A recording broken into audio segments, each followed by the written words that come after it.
Democrats and the illusion of choice. I'm going to go into why both parties are corrupt in a moment, but let's be very clear. I think that the Republicans run kind of an open primary where they let the people pick their candidate. And when Trump was the nominee, I think the Republicans didn't really like him. He's very cringeworthy. He's not like very part of the elite necessarily, but they stood behind him because that's who the people chose. And as much as people hate Trump, over half the country likes him, okay? The Democrats, they're a little bit nastier. They pick the nominee. They do not give us a lot of choice. I remember in 2020, Bernie Sanders was very popular, but all of a sudden he disappeared and Biden stepped in. Biden was not popular. Biden was not out doing rallies. Biden was hidden away in the basement. He didn't come out much. I remember there was talk about hiding him away. But somehow Biden got on the ticket because he was a good war criminal. He was a good insider. And the Democratic Party picks their person. And the very same people that picked him now want him out. Now, this is something that we've just kind of speculated, but here's a clip from Adam Smith, Representative Adam Smith, a congressman, on CNN telling us the quiet part out loud. I've said this over and over again. Joe Biden was not picked in 2020 because he was the only person who could beat Trump. He was picked because he was the only person that could beat Bernie Sanders. Rightly or wrong. And by the way, for the Sanders fans out there, I'm not judging.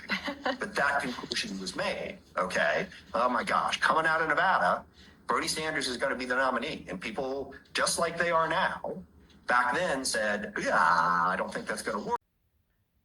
That's right. They put in Biden, not because Biden could beat Trump, but because they didn't want Bernie Sanders.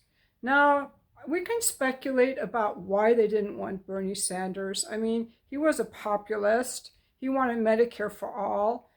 Maybe he was against all the wars. He wasn't one of their insiders.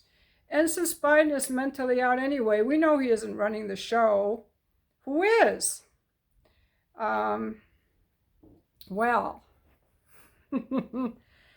let's read this from Jimmy Dore on Twitter. And I want to say that like Jimmy Dore, he doesn't believe in either of the parties. They're both corrupt. But I want to remind you guys that the Democrats are super nasty. Not only do they put in the candidate that they want to present to you, but they also did a number of very nasty things against their political opponent. I do not know if the Republicans have been as brazen in trying to destroy the candidate, the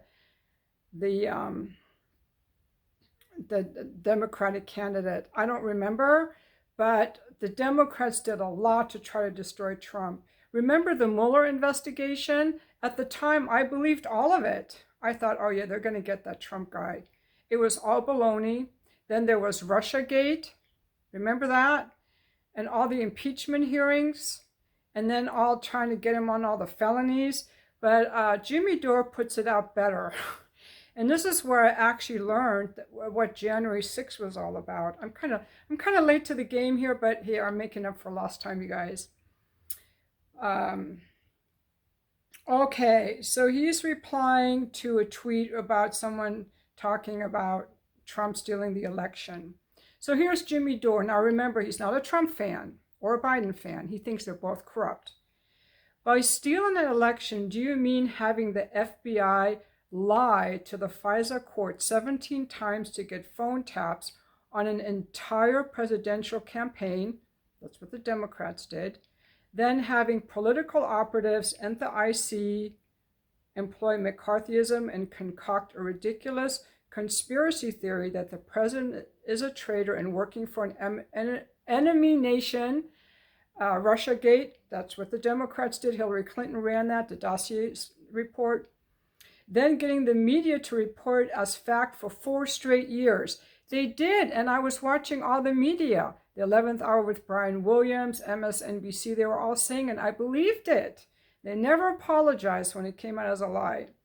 then getting 51 CIA agents to lie to voters about a computer being Russian propaganda, then getting social media platforms to blanket censor the reporting of that computer story and ban accounts that do so, then doing 2 bogus impeachments, then having FBI assets. Now, this is the January 6th one. I did not know this. FBI assets dressed as MAGA supporters inside the Capitol before FBI assets outside the Capitol instigate a riot, then labeling that riot as an insurrection in order to criminalize a political movement, then employing lawfare with all these lawsuits for 4 completely bogus prosecutions. And that's what they did. That's what the Democrats did. Now, I'm not saying the Republicans are, wonderful people, but the Democrats have done some really nasty tricks. And I think a lot of people vote for the Democrats because they remember Robert Kennedy, and they just have a good feeling about the Democrats, but they're very nasty, and you don't really have choice. I'm going to play the final clip from the Adam Smith interview on CNN, played on Due Dissidents. I will put the Due Dissidents link in the description of this video. And I just love that these guys are all being outed as the big liars that they are. They're outed. And NATO, by the way, is falling apart. NATO is just another loser organization that is actually, I should make a whole separate video on this, but that's how Germany got corrupted. Germany was always this independent state. And then during COVID, they just locked down like everyone else because they all fell in lockstep with the US and with NATO and the World Economic Forum trying to get power. But NATO is crumbling, like they're crumbling with their allegiance to the US war empire. That ends this video, and I'm going to make one more before I go to the play. But this is Congressman Adam Smith from the 9th District of Washington State responding to Joe Biden's phone call to MSNBC where he railed against Democratic Party elites for trying to sabotage his 2024 candidacy, reminding him, hey, it was the elites that made you the nominee installed you, yes, in the first place. Yes, and he does this on 2 occasions. We're going to play both. Here's the first. Their point. Yeah. So the president talked today about how now it's all the elites who are trying to force him out. Right. Let's remember what happened in 2020. Okay, the president did not run a great primary campaign. He lost badly in Iowa, New Hampshire, and Nevada. He came out of Nevada, and Bernie Sanders looked like the presumptive nominee. And this exact same group of people, The elites. that the president is now deriding as elites. And by the way, they're not. They're Democrats, okay? They're party operatives, they're donors, they're volunteers, decided, and to all the Bernie supporters out there, I'm not... Okay, I just want to point out, this very much ties back to the earlier George Clooney segment we were talking about. How does he think this is a democracy? Well, that's how. Right. They're not elites. They're volunteers. Oh, they happen to be multi-millionaire volunteers who volunteer their mansion ballrooms for fundraisers. Right. But technically, they're volunteers. They're not elites. That's how they think of it.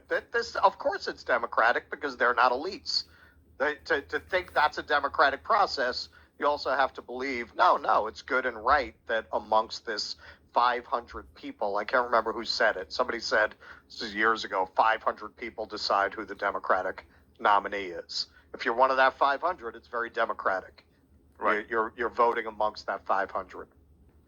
Judging this positively or negatively, they decided they didn't want Bernie Sanders to be the nominee. They decided that Joe Biden would be the better nominee. And credit, again, to the president. He decided that because he did 8 years as vice president. He did the years in the Senate. He had the record to be a strong president. And so they, through their support behind Joe Biden, and Pete Buttigieg and Elizabeth Warren and Mike Bloomberg and Amy Klobuchar, and I may be forgetting a few others, stepped aside for the candidate who was better. This myth that somehow Joe Biden came in and rescued us, it has been a nationwide movement since Donald Trump was elected president. And in 2020, that nationwide movement said, Joe, you're the best guy, let's go. Right now, they don't think he is.